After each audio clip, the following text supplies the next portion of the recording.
Hello दोस्तों, welcome to academic पाठशाला।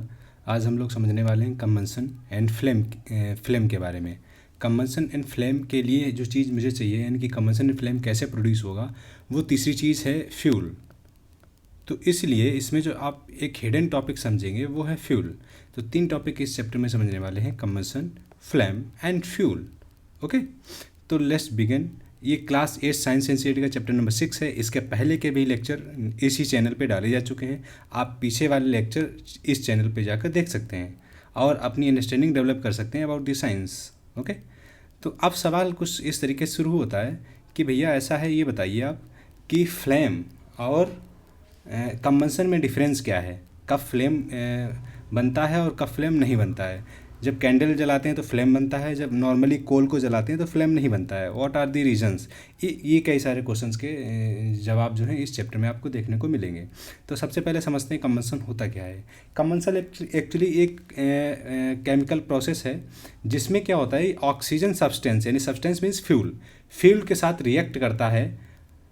After that जो हीट प्रोड्यूस होती है उसी को बोलते हैं कंबंशन। इसका मतलब क्या हुआ, ये सपोज करो आपके पास है पेट्रोल, ओके, और पेट्रोल में जब भी रिएक्शन हो ऑक्सीजन का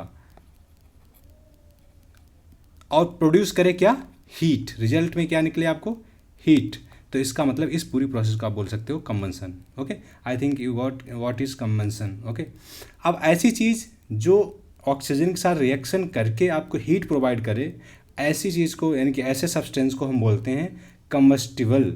ओके, क्या बोलते हैं, कंबस्टिबल, यानी कि जो कंबंशन की प्रोसेस में अपने मतलब कंबंशन के प्रोसेस को शुरू करवा सके, उसे को बोलते हैं कम्बस्टिबल या फिर फ्यूल। ठीक है, तो आप समझ चुके हैं कंबंशन क्या है, फ्यूल क्या है, कम्बस्टिबल सब्सटेंस क्या है। ओके, जो कंबंशन की प्रोसेस से हीट प्रोवाइड करें वही है कम्बस्टिबल सब्सटेंसेस। ओके ओके, और बात की जाती है वंसन वर्नर के बारे में। मैंने यहाँ पर पिक्चर लगा रखी है, वंसन वर्नर क्या होता है। कुछ इस तरीके का जो है वर्नर होता है। और ये वंसन क्यों नाम रखा गया, क्योंकि एक वंसन, रॉबर्ट वंसन जो थे वो साइंटिस्ट थे, उन्हीं के डेवलपमेंट के कारण इसका नाम वंसन वर्नर रख दिया गया। इसमें क्या होता है एक्चुअली, इसमें नीचे से गैस प्रोवाइड की जाती है और एयर होल होता है। एयर होल से क्या प्रोवाइड होती है, ऑक्सीजन, और वही चिमनी या बैरल, और आफ्टर दैट फ्लेम प्रोवाइड होती है। ठीक है, ओके, ठीक, आफ्टर दैट आपको फ्लेम प्रोवाइड होती है। अब जो एक चीज़ यहाँ पर आप देख रहे हैं, collar, what is collar. Collar क्या करता है, ये एयर की अमाउंट को और फ्यूल की अमाउंट को कंट्रोल करता है। एयर की अमाउंट को और फ्यूल की अमाउंट को कंट्रोल करने का काम करता है कॉलर, यानी कि कितना तेज़ आपको वंसन बर्नर जलाना है वो उसे कंट्रोल करने के लिए कॉलर के यूज करते हैं। क्लियर, आप आई थिंक आप समझ गए वंसन बर्नर क्या है। ओके, ठीक है। एंड बताया जाता है कि जैसे सपोज़ करिए आपके पास एक ऐसे सिलेंडर ग्लास है जो ऊपर से ओपन है, आप नीचे से लकड़ी लगा देते हो और कैंडल जल रही है तो कैंडल जलती रहती है। आप नीचे से लकड़ी हटा दी लेकिन ऊपर से ओपन है, तो क्या होगा जी, ये जो इसकी जो फ्लेम है वो फ्लिप करेगी, यानी कि ऐसे धीरे धीरे जलने की कोशिश करेगी और मतलब धुआं जो है, इससे स्मोक जो है प्रोड्यूस होने लगेगा। यहाँ पर इतना ज़्यादा स्मोक प्रोड्यूस नहीं हो रहा था। आफ्टर दैट क्या किया आपने, ऊपर से भी क्लोज कर दिया और फिर फ्लिप करने के बाद ये कैंडल बुझ जाएगी। तो इससे ये, इस एक्टिविटी से ये क्लियर हो जाता है कि किसी भी चीज़ को जलाने के लिए हमें चाहिए एयर, मीन्स ऑक्सीजन। ओके, ठीक है। वही बात आती है कंबंशन के लिए क्या चाहिए, एयर, जो कि ऊपर की एक्टिविटीज से हम लोग सीख चुके हैं। अब क्या होता है एक्चुअली, अब जैसे सन हमको लाइट देता है, हीट देता है, तो वहाँ पर भी कुछ रिएक्शन वगैरह होती है, उसी को बोलते हैं न्यूक्लियर रिएक्शन, है ना। न्यूक्लियर रिएक्शन 2 तरीके की होती हैं, एक होता है फ्यूज़न और एक होता है फिज़न। दोनों में डिफरेंस क्या है और सन में कौन सी होती है, ये आपको कमेंट सेक्शन में बतानी है ना। और इसका जवाब हम चैप्टर के लास्ट में देंगे, यानी कि क्लास के लास्ट में देंगे। ओके, ठीक है। अब बात होती है कि जैसे सपोज करो आग लग गई और किसी पर्सन के कपड़ों में आग लगना शुरू हो गई, अब क्या करेंगे।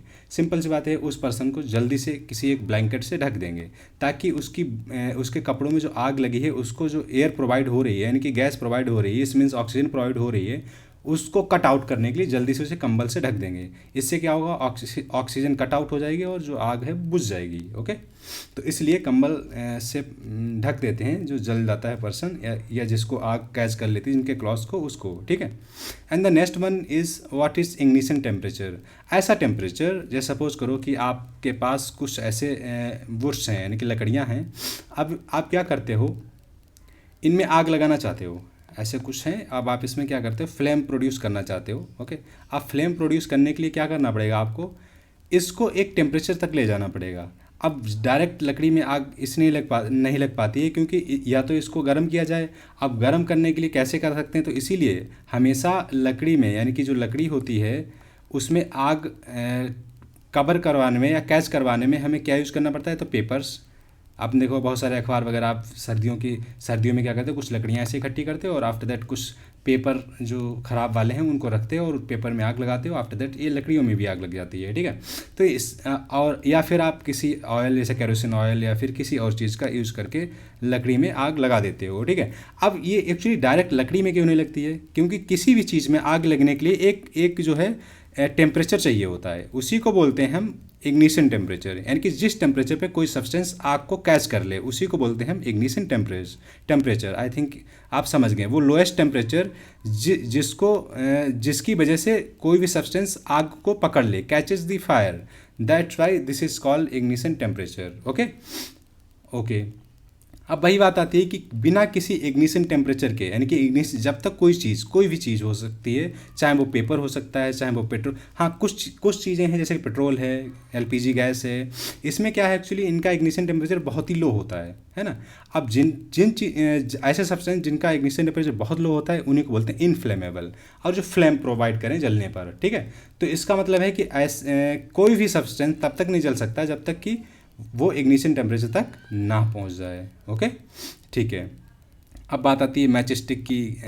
बस आपको इतना याद रखना है कि मैच स्टिक बनती किस चीज़ की है ना, उसमें कौन से केमिकल्स का यूज़ करते हैं। वो है आपका antimony, trisulphide and potassium chlorate and the third one is red phosphorus. इससे पहले वाइट फॉस्फोरस का यूज़ किया जाता था। वाइट फॉस्फोरस जो है, जो वर्कर काम कर रहे होते हैं फैक्ट्री में, उनके लिए बहुत ज़्यादा हार्मफुल होता है, इसीलिए वाइट फॉस्फोरस की जगह यूज़ होने लगा रेड फॉस्फोरस, है ना।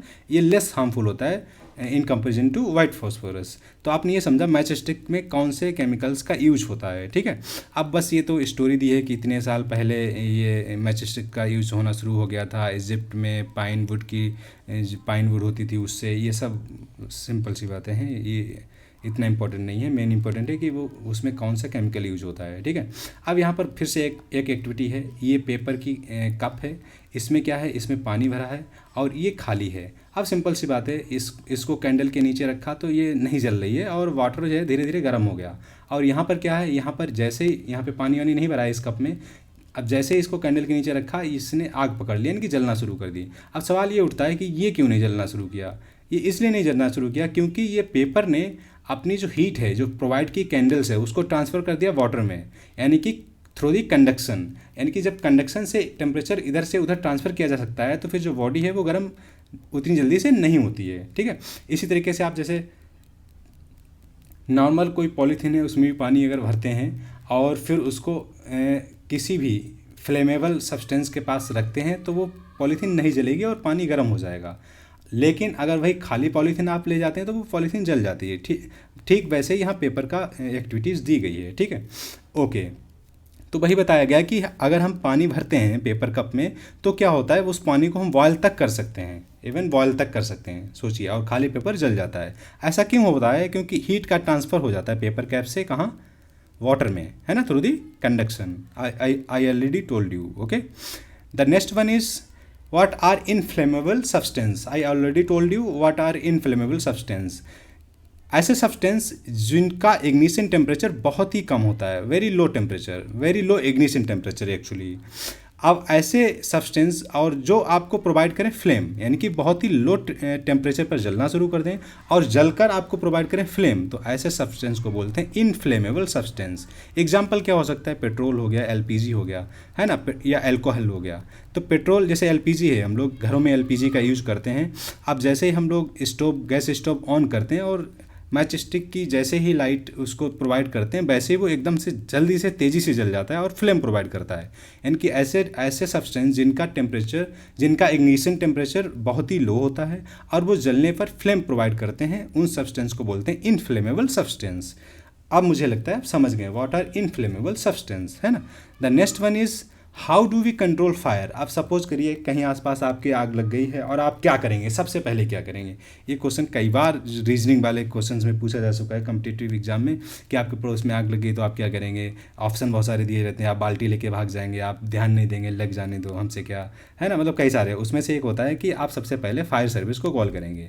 आप कहीं पर भी आग लगी हुई पाते हैं और बहुत ही ज़्यादा मात्रा में आग लगी है तो आप क्या करेंगे, फायर सर्विस को जल्दी से कॉल करेंगे। ऐसा बिल्कुल नहीं करेंगे सपोज करो रोड पे किसी ने कूड़ा जला दिया और आप गए फायर सर्विस को कॉल करने लगे, तो ये अच्छे नागरिक की पहचान नहीं होगी, है ना। इतनी तो समझदारी आपके अंदर होनी ही चाहिए, है ना। ओके, अब जैसे ये तो आपने कर दिया फायर सर्विस को कॉल। अब इसको कैसे, मतलब कंट्रोल कैसे कर सकते हैं आग को। तो आग को कंट्रोल करने से पहले ये समझना होगा आग लगने के लिए क्या चीज़ चाहिए होती है। आग लगने के लिए चाहिए हमें 3 चीज़ें। वो क्या है, number 1 is fuel, number 2 is heat यानी कि जिसे बोलते हैं ignition temperature, and number 3 is air. अब ये 3 चीज़ें जब भी मिल जाती हैं, एक हीट मीन्स यहाँ पर बात हो रही है इग्निशन टेम्परेचर की, इग्निशन टेम्परेचर की, ओके। तो इग्निशन टेम्परेचर, एयर और फ्यूल जब तीनों मिलते हैं तो आग लग जाती है। इसका मतलब है अगर हम इन 3 में से किसी एक को भी या किन्हीं 2 को हटा दें तो आग बुझाई जा सकती है। इसी को एक साइंस का स्टूडेंट इस तरीके से देखेगा। एक तो है कि वो बस पानी डालना शुरू कर देगा, आग किसी से भी लगी हो, डजेंट मैटर। साइंस का स्टूडेंट पहले देखेगा कि इसमें फ्यूल कौन सा यूज हो रहा है, जो आग लग रही है वो आग लगने में फ्यूल कौन सा यूज हो रहा है। यानी कि ऐसा तो नहीं कहीं इलेक्ट्रिसिटी वायर वगैरह जल रहे हैं तो आप दूसरी तरीके से आग बुझाएंगे। ऐसा तो नहीं कहीं पेट्रोल वगैरह था और वो गिरा हुआ था या डीजल गिरा हुआ था और उसमें आग लग गई तो फिर क्या करना है, ठीक है। तो ये अलग अलग, जैसे क्या है सपोज करो पेट्रोल या डीजल के फैलने से आग लग गई तो आप पानी डालेंगे तो आग और तेज़ हो जाएगी। क्यों? क्योंकि पानी जो है वो भारी होता है और डीजल पेट्रोल हल्का होता है। तो क्या होगा कि डीजल पेट्रोल ऊपर तैरने लगेगा और जो पानी है वो नीचे चला जाएगा, है ना। तो इससे आग और तेज़ हो जाएगी और पानी से मॉलिक्यूल ब्रेक होने की वजह से यहाँ पर उसको हाइड्रोजन और ऑक्सीजन भी प्रोवाइड हो जाएंगे, जिस वजह से आग और तेज़ हो सकती है। इसीलिए पेट्रोल, डीजल या फिर इलेक्ट्रिसिटी की वजह से जब आग लगती है तो पानी नहीं डालते हैं, ठीक है। अच्छा, तब क्या करते हैं फिर दूसरे मेथड्स का यूज़ करते हैं, जैसे CO2 यानी कि जो आपने देखा होगा ना फायर एक्सटिंग्विशर जो रखा रहता है बहुत सारी ऑफिसेज में, स्कूल में, है ना, उसका यूज़ करेंगे, ठीक है। तो बात अब टॉपिक पे आते हैं। बात क्या थी कि कैसे हम फायर को कंट्रोल करेंगे। तो 3 चीज़ें होती हैं जिससे फायर लगती है। इसका मतलब इनमें से 1 या 2 चीज़ें हटा दी जाएँ तो फायर कंट्रोल हो जाएगी। यानी कि इग्निशन टेम्परेचर को कैसे कम कर सकते हैं, वाटर डालकर।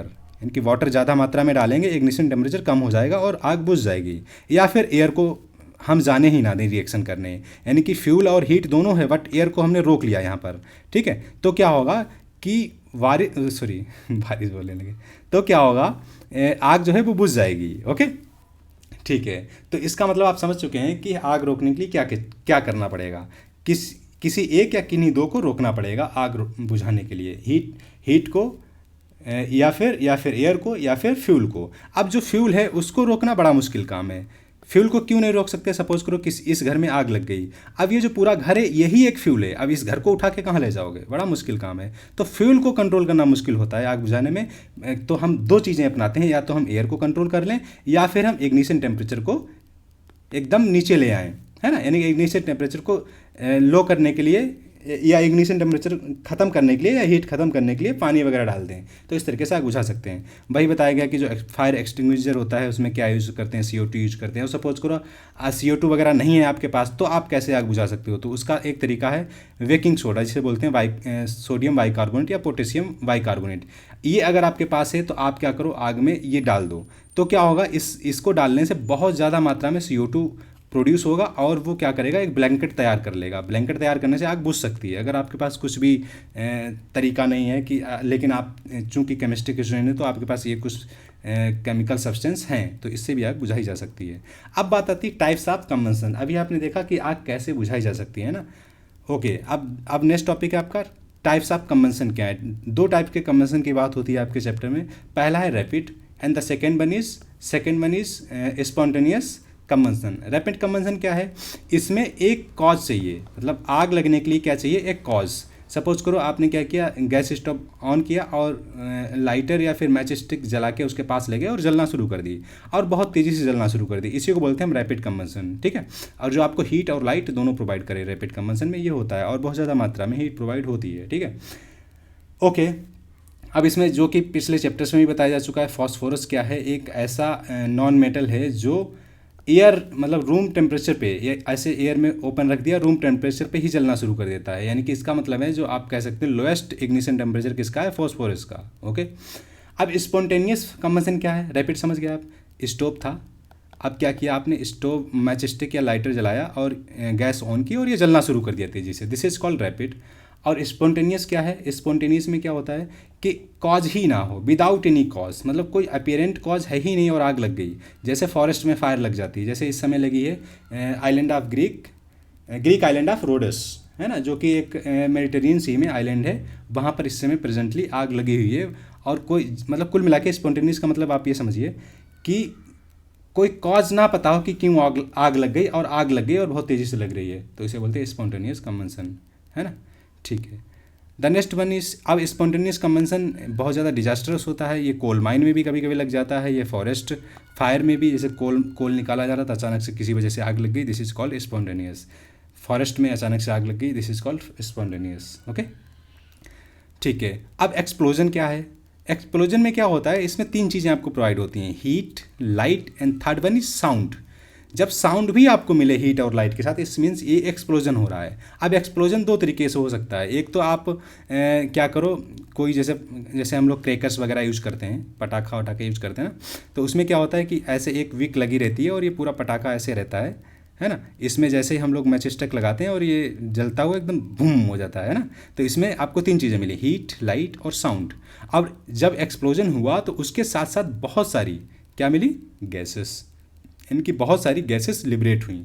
तो यानी कि अब हम कह सकते हैं एक्सप्लोजन क्या है, जिसमें एकदम अचानक से विस्फोट हो और जिसमें हीट, लाइट और साउंड और कुछ गैसेस प्रोड्यूस हों, उसे बोल सकते हैं हम एक्सप्लोजन। अब ये एक्सप्लोजन प्रेशर की वजह से भी हो सकता है, जैसे आपने फील्ड माइन का नाम सुना होगा, किसका नाम सुना होगा, फील्ड माइन, जो आपने देखा बॉर्डर एरिया पे आर्मी वाले ऐसे बिछा देते हैं, और कुछ कोई व्यक्ति या कोई आर्मी का व्यक्ति या कोई फिर कोई भी पर्सन यहाँ पे आता है, उसका पैर उस पर रखता है, इनके प्रेशर लगता है और वो ब्लास्ट हो जाता है। तो वो भी एक उसी का एग्जांपल है, किसका, प्रेशर का। या आपने देखा होगा बचपन में एक ऐसे छोटा सा रिवाल्वर टाइप का आता था, मैं बना भी नहीं पा रहा हूँ ऐसे समथिंग, ठीक है।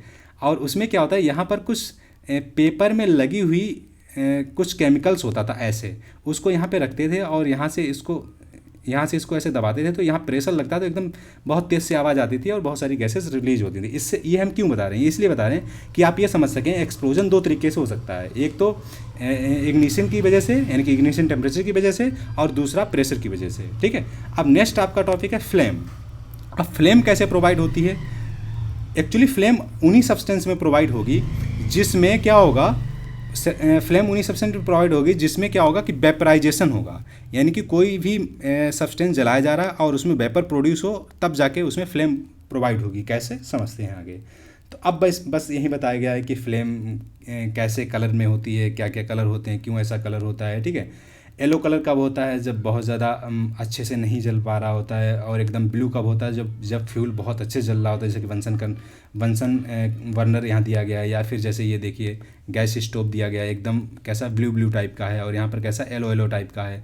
तो जो येलो टाइप का है, इसका मतलब यहाँ पर जो है अच्छे से कंबंसन नहीं हो पा रहा है ना, और यहाँ पर बहुत अच्छे से हो रहा है प्रॉपर तरीके से, यानी कि कोई भी फ्यूल जो है बिना जले या बिना कंबस्ट हुए नहीं जा पा रहा है। ठीक है, तो उसमें आती है ब्लू फ्लेम। ये फ्लेम्स के बारे में था थोड़ा सा। अब बात आती है structure of flame. Structure of flame क्या होता है, अब आपको पता होना चाहिए, दो चीज़ें होती हैं फ्लेम में, ल्यूमिनस जोन और नॉन ल्यूमिनस जोन। ये जो आप देख रहे हैं ना, ये एकदम से लाइट सी, ये क्या है, एक ल्यूमिनस जोन है। इस जोन में आपको हीट कम मिलेगी, क्या होगा, हीट कम मिलेगी, है ना, लो हीट कह सकते हो, लो हीट। और जो आपका नॉन ल्यूमिनस जोन है, यानी कि दिस वन, या अपर जोन बोलते हैं, ठीक है, यहाँ से हाईएस्ट हीट मिलेगी, क्या होगा, हाईएस्ट हीट प्रोवाइड। ओके, तो आप समझ गए कि हीट कहाँ से ज़्यादा मिलेगी, कहाँ से कम मिलेगी। और ये अब इसको डिटेल से और समझते हैं, ठीक है। जैसे ये देखिए, ये क्या है, कंप्लीट कंबंशन यहाँ होता है, ओके। और कैसी फ्लेम आएगी, ब्लू आएगी। जिसमें पार्शियल कंबंशन होता है उसकी फ्लेम कैसी आएगी, येलो आएगी। और जिसमें बहुत ही अनबर्न्ट वैक्स टाइप की होती है, यानी कि अच्छे से नहीं जल पाता है, तो वहाँ पे कैसी आएगी, ब्लैक आएगी, ओके। ये यहाँ पर कुछ देखेंगे एकदम ब्लैक टाइप की फ्लेम आपको शो होगी, ठीक है। ये लीस्ट हॉट होती है, यानी कि ये नीचे की तरफ लीस्ट हॉट, ये मॉडरेट हॉट बीच में, और हॉटेस्ट पार्ट होता है ऊपर का, है ना, जो कि नॉन ल्यूमिनस है। ये जो ल्यूमिनस वाला पार्ट है, ये जो ल्यूमिनस वाले में मॉडरेट हॉट और लीस्ट हॉट दोनों सेक्शन आ जाते हैं, ठीक है। तो फ्लेम को दो पार्ट में बांट सकते हैं, ल्यूमिनस और नॉन ल्यूमिनस। नॉन ल्यूमिनस जो है hottest part of the flame होता है, ठीक है, ओके, ठीक है। अब बात होती है कि कब जो है आपको फ्लेम प्रोवाइड होगी। फ्लेम कब प्रोवाइड होगी, जब सब्सटेंस जलेगा और वेपराइज होगा, तब आपको मिलेगी फ्लेम। जैसे कैरोसिन ऑयल जलाते हैं, फ्लेम मिलती है। मोल्टन वैक्स जलाते हैं, फ्लेम मिलती है। या फिर कैंडल जलाते हैं, फ्लेम मिलती है, ठीक है। लेकिन वहीं अगर चारकोल यानी कि कोल वगैरह ये सब जलाते हैं तो फ्लेम नहीं मिलती है। क्यों? क्योंकि इतनी तेज़ी से वेपराइज नहीं होता है, और वेपराइज नहीं होता तो फ्लेम प्रोड्यूस नहीं होती है। यानी कि फ्लेम प्रोड्यूस करने के लिए क्या चाहिए, सब्सटेंस का वेपराइजेशन जरूरी है, ओके, ठीक। आई थिंक आप समझ गए स्ट्रक्चर ऑफ फ्लेम, और कहाँ पर ज़्यादा हॉटेस्ट होता है, कहाँ पर कम हॉटेस्ट होता है। इसी वजह से आपने देखा होगा जो गोल्ड स्मिथ होते हैं, यानी कि जो आपके जो गोल्ड की चीज़ों को मोल्ट करके मॉडिफाई करके आपको देते हैं, या फिर सपोज करो आपके पास कुछ गोल्ड का ऐसे रिंग टाइप की थी, वो यहाँ से टूट गई, अब क्या करते हैं, ये कुछ ऐसे पिघला गुलू के उसको जोड़ जाड़ के आपको दे देते हैं, ठीक है। अब आपने देखा होगा ये हमेशा ये जो एकदम अपर पार्ट होता है ना, अपर पार्ट को टारगेट करते हैं। ऐसे इनके पास ऐसे पाइप टाइप का होता है, ये अपर पार्ट को टारगेट करते हैं। क्यों करते हैं, आपको ये पता है ऑलरेडी, है ना, क्योंकि मैं ये जानकारी दे चुका हूँ। कैसे, क्यों? क्योंकि हॉटेस्ट पार्ट होता है, यानी कि फ्लेम का जो ये अपर पार्ट है हॉटेस्ट है, ये हॉटेस्ट पार्ट है। इसी वजह से क्या होता है, जो गोल्ड स्मिथ होते हैं, यानी कि जो मतलब गोल्ड को मॉडिफाई या फिर उनको जोड़ने का काम करते हैं, वो इसी पार्ट को टारगेट करते हैं, यानी कि इसी पार्ट को अपने पाइप से ब्लो करते हैं और वो टारगेटेड पॉइंट पे उसको ले जाते हैं, ठीक है। तो आपने समझ लिया कि फ्लेम का स्ट्रक्चर क्या है, और कौन सा पार्ट हॉटेस्ट होता है और कौन सा कम हॉटेस्ट होता है, या कह सकते हो least hot, okay. The next one is fuel. जैसा कि मैंने बात की थी, इसमें तीन टॉपिक हैं, combustion, flame and fuel. Fuel से ही हमें मिलेगा combustion and flame, that's why the hidden topic is fuel, okay. अब फ्यूल क्या है और आइडियल फ्यूल क्या है। एक्चुअली आइडियल फ्यूल क्या होता है, जो आपको आइडियल फ्यूल उसे कह सकते हैं जो रीडली अवेलेबल हो, मतलब आसानी से अवेलेबल हो, उसे बोलते हैं आइडियल फ्यूल। या फिर चीप हो, जो आसानी से जल जाए, है ना, मॉडरेट रेट पे, और जो large amount of heat provide करे, और जो कुछ भी जलने के बाद कुछ भी अनडिजायरेबल सब्सटेंस को रिलीज ना करे या अपने पीछे ना छोड़े। जैसे कोयला जलाओ तो बहुत सारी आपने देखा होगा ऐसे राख डस्ट टाइप की रह जाती है ना, तो अनडिजायरेबल सब्सटेंस है। वहीं एलपीजी जलाओ तो ऐसा कुछ भी सब्सटेंस नहीं रहता है, लेकिन एलपीजी महंगा है और आसानी से नहीं मिलता है। तो ये कहा जा सकता है कोई भी फ्यूल के अंदर सारी क्वालिटीज़ नहीं है, यानी कि कोई भी फ्यूल आइडियल फ्यूल नहीं है प्रेजेंट टाइम में, ओके। आइडियल फ्यूल की पहचान क्या है भाई, कि आराम से अवेलेबल हो जाए, सस्ता हो, आसानी से जले, हीट प्रोवाइड करे बहुत ज़्यादा मात्रा में, और कुछ भी सब्सटेंस पीछे से ना छूटे, यानी कि जो अनडिजायरेबल सब्सटेंस है वो ना छूटे, ओके। तो उसे बोलते हैं आइडियल फ्यूल। आप समझ गए आइडियल फ्यूल क्या है। फ्यूल तो आप जानते हैं कि ये फ्यूल क्या करता है, फ्यूल आपको जलने के कंबंशन होने के बाद हीट और फ्लेम प्रोवाइड करता है। अब बात आती है फ्यूल एफिशिएंसी क्या है। आप सपोज करिए आपके पास 1 kg कोई भी फ्यूल है, या वुड है, या फिर कैरोसिन ऑयल है, या फिर पेट्रोल है। आप इसको जलाते हैं, पूरा 1 kg जलाते हैं, और जितनी अमाउंट आपको सपोज करिए आपको 100 यूनिट जो है वो अमाउंट प्रोवाइड ही किसकी, हीट एनर्जी की, किसकी। तो 1 kg सब्सटेंस या 1 kg फ्यूल को जलाने पर जो हीट प्रोवाइड होती है उसी को बोलते हैं हम लोग क्या, फ्यूल एफिशिएंसी।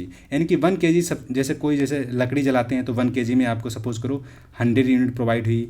अब मान लो आपने पेट्रोल 1 kg जलाया तो उसमें सपोज करो 1000 यूनिट प्रोवाइड हुई हीट, है ना। तो ऐसे में क्या है कि जो फ्यूल एफिशिएंसी है वो पेट्रोल की ज़्यादा होगी या एलपीजी की ज़्यादा होगी, वुड की कम होगी। तो आप समझ गए कि फ्यूल एफिशिएंसी क्या है। और फ्यूल एफिशिएंसी को मेजर करते हैं कैलोरीफिक वैल्यू में, इसी को बोलते हैं कैलोरीफिक वैल्यू। यानी कि 1 kg फ्यूल जलाने पर जो हीट एनर्जी प्रोवाइड होती है उसी को बोलते हैं कैलोरीफिक वैल्यू, ओके।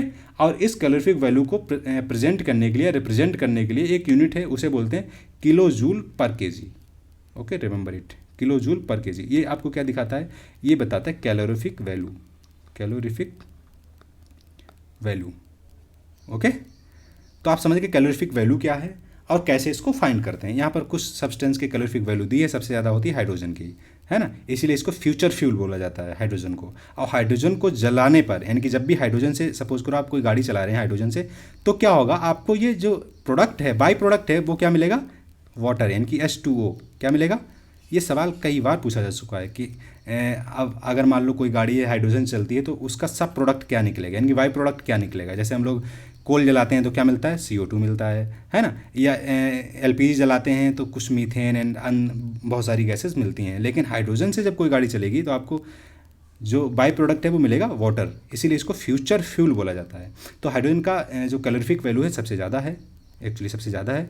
और सबसे कम किसकी है, काउडंग केक की, जिसे आप लोकल लैंग्वेज में कई नामों से जानते हैं, कुछ लोग कंडी बोलते हैं, कुछ लोग कुछ भी, मतलब जो भी आप बोलते हैं आप समझ चुके होंगे किसकी बात हो रही है, ठीक है। ओके, जो गाय का गोबर होता है उसको फिर ऐसे किसी सेब में लाकर या ऐसे सेब में लाकर सुखा लेते हैं, वही काउडंग है, ठीक है। वुड की दी है, कोल की दी है, पेट्रोल हम यूज करते हैं उसकी कुछ ये है, डीजल की कुछ ये है ना। तो यहाँ पर दिए हैं calorific value of different fuels. Okay, highest है हाइड्रोजन की और लोएस्ट है काउडंग केक की, ठीक है, remember it. And the next one is burning of fuels lead to harmful product. अब जैसे हम लोग अभी बात करें कंबंशन, फ्लेम, ये सब अच्छा ही अच्छा नहीं है, कुछ बुरा भी होता है, मतलब इनके जलाने से कुछ लॉस भी होता है। क्या लॉस होता है, ये हमको प्रोवाइड करते हैं क्या, अनवंट कार्बन। जैसे लकड़ी या कोयला ये जलाया तो आपको क्या मिलेगा, अनवंट, यानी कि जो अच्छे से ना जला हुआ कार्बन प्रोवाइड करेंगे, जो हमारे हेल्थ के लिए और एनवायरनमेंट के लिए बहुत ज़्यादा कह सकते हो हार्मफुल है, डेंजरस पोल्यूटेंट है, ठीक है। ये रिस्पायरेटरी डिजीज़ को लेके आता है जिसका नाम है एज़मा, इसको अस्थमा नहीं पढ़ते हैं, ठीक है, asthma, remember it. Okay, the next क्या लॉस होता है फ्यूल को कंबस्ट करने का या फिर बर्न करने का। दूसरा है इनकम्प्लीट, अगर कंबंशन हो रहा है तो आपको मिलेगा मोनोऑक्साइड गैस, यानी कि जैसे सपोज करो आप इस कमरे में लेटे हैं और आपने क्या किया, कुछ लकड़ियां यहाँ पर जला के रख ली हैं और आप रात में सो गए, तो क्या होगा, ये लकड़ियां अच्छे से नहीं कंबस्ट हो पाती हैं, अच्छे से नहीं जल पाती हैं, इस वजह से इनमें मोनोऑक्साइड गैस निकलती है और सुबह आप बेहोश मिलते हैं। इनफैक्ट हो सकता है मतलब कोई पर्सन अगर ऐसे लेटा हुआ है तो उसकी डेथ भी हो जाए सुबह तक, है ना। तो इसीलिए कहा जाता है कि जब भी आप रूम में लेटे और कोई काउ डंग या फिर वुड वगैरह नहीं जला के रखें, क्योंकि मोनोऑक्साइड गैस निकलेगी जिसकी वजह से आप बेहोश हो सकते हैं और इवन आपकी डेथ भी हो सकती है, ठीक है, can kill a person. Okay, remember it. Third drawback is combustion of most fuels release carbon dioxide and. अब कार्बन डाइऑक्साइड इन्वायरमेंट में आएगी तो क्या होगा, ग्लोबल वार्मिंग होगी। ग्लोबल वार्मिंग का मतलब होता है हमारी अर्थ के टेम्परेचर को बढ़ा देना, है ना, इंक्रीज कर देना अर्थ के टेम्परेचर को, उसे बोलते हैं ग्लोबल वार्मिंग। अब जब अर्थ का टेम्परेचर इंक्रीज होगा तो आपको पता है ग्लेशियर्स, जो पोलर एरिया में ग्लेशियर्स हैं वो मेल्ट हो जाएंगे। आज जब ग्लेशियर्स मेल्ट होंगे आपको पता है जो सी लेवल है, क्या सी लेवल है वो राइज होगा। सपोज करो कि पहले ये सी लेवल था, अब जैसे टेम्परेचर बढ़ गया तो वाटर का जो लेवल है यानी कि सी का लेवल है वो राइज हो जाएगा। अब कोई ऐसे छोटे छोटे आइलैंड थे, पहले इतना था तब तो ये दिख रहे हैं, अब वहीं सी लेवल ऐसे हो गया तो ये छोटे छोटे आइलैंड डूब गए। तो इसका क्या क्या नुकसान होगा कि अगर आप बहुत ज़्यादा यूज करेंगे फ्यूल का तो CO2 रिलीज होगी, ग्लोबल वार्मिंग होगी, इसमें टेम्परेचर बढ़ेगा, जो ग्लेशियर्स हैं वो पिघलेंगे, ग्लेशियर्स पिघलेंगे तो सी लेवल बढ़ेगा और सी लेवल बढ़ेगा तो क्या होगा, फ्लड वगैरह आ जाएंगी कोस्टल एरिया में, और जो लो लेइंग कोस्ट हैं वो परमानेंटली सबमर्ज हो जाएंगे वाटर में, है ना, लो लेइंग कोस्ट या फिर आइलैंड्स। तो इसीलिए ये ग्लोबल वार्मिंग जो टर्म है ये बहुत ही ज़्यादा कंसर्नफुल है। ओके, ठीक है। अब अगला नुकसान क्या होता है फ्यूल को बर्न करने का, वो है आपका सल्फर डाइऑक्साइड और नाइट्रोजन गैस का रिलीज होना। अब सल्फर डाइऑक्साइड जब भी रिलीज होती है और नाइट्रोजन गैस जब भी रिलीज होती है तो ये क्या करती है, वाटर वेपर के साथ मिक्स हो जाती है। क्या होती है, वाटर वेपर के साथ मिक्स हो गई, यानी कि sulphur dioxide, oxides of sulphur या फिर नाइट्रोजन दोनों मिलकर वाटर के साथ मिक्स हो गए, और मिक्स होने के बाद जो फिर बारिश यानी कि रेन के रूप में आपको पानी मिला, इसमें क्या क्या मिला है, सल्फर डाइऑक्साइड और नाइट्रोजन और फिर कुछ भी और डस्ट पार्टिकल्स। तो ये जो रेन आई है इसको क्या बोलेंगे हम, एसिड रेन। क्या बोलेंगे, एसिड रेन। और ये आपकी जो क्रॉप्स हैं उनके लिए बहुत ज़्यादा हार्मफुल होती है। अगर आप सपोज करो भीग गए इस पानी से तो आपकी स्किन के लिए बहुत ज़्यादा हार्मफुल होती है। तो यानी कि अगर फ्यूल बर्न करते हैं बहुत ज़्यादा मात्रा में तो उसमें सल्फर डाइऑक्साइड भी निकलती है जो एसिड रेन को कॉज कर सकती है, रिमेंबर इट। ओके, तो इसीलिए कहा जाता है कि CNG जो फ्यूल है, जो कि पिछले लेक्चर्स में भी मैंने बताया, ये बहुत ही अच्छा फ्यूल है, क्लीनर है, ईजी टू यूज है है ना। तो लेकिन बस ये है कि अभी थोड़ा कॉस्टली पड़ रहा है, तो इसको टेक्नोलॉजी का डेवलपमेंट करके या फिर रिसर्च करके इसके यूज़ को कम किया जा सकता है, यानी कि इसकी एफिशिएंसी बढ़ाई जा सकती है, जिससे कि इसका यूज़ मैक्सिमम लोग करने लगें। और ये जो समस्याएं हैं जैसे ग्लोबल वार्मिंग, एसिड रेन, इन सब समस्याओं से हम लोग कुछ हद तक बच सकते हैं। इसीलिए गवर्नमेंट जो है बहुत सारी स्कीम लेके आती है, सोलर पैनल वगैरह यूज़ करते हैं। आपने देखा होगा ईवी व्हीकल्स अब आने लगे, यानी कि इलेक्ट्रिक व्हीकल्स, है ना। तो ये किस लिए, इसीलिए कि अब जो हमारा एनवायरनमेंट है बहुत तेज़ी से हार्म हो रहा है, और हर एक गवर्नमेंट को वर्ल्ड की कुछ ना कुछ स्टेप्स उठाने पड़ेंगे अगर हम लोग इस अर्थ पे जीवन जीना चाहते हैं।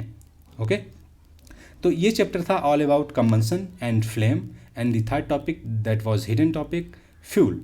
ओके, आई थिंक आप समझ चुके हैं। आपने इसमें समझा कंबंशन क्या होता है, व्हाट इज़ कंबंशन, फिर आपने समझा कि कंबंशन के टाइप क्या हैं, फिर आपने समझा फ्लेम क्या होती है, फिर आपने समझा जोन ऑफ फ्लेम्स, यानी कि फ्लेम के क्या जोन है, कहाँ पे हीट ज़्यादा है, कहाँ पे कम है, ठीक, यानी कि जोन्स के बारे में आपने समझा। फिर आप आए फ्यूल पे, फ्यूल आइडियल फ्यूल क्या है वो आपने समझा। फिर आपने समझा कि कैलोरीफिक वैल्यू क्या होती है, उसे कैसे मेजर करते हैं। ये सब सारी चीज़ें आपने बहुत अच्छे से समझी। अगर आपको ये चैप्टर पसंद आता है तो please like, share and subscribe with your friends. अगर आपको पसंद नहीं आता है फिर please don't like and share. Okay, thank you.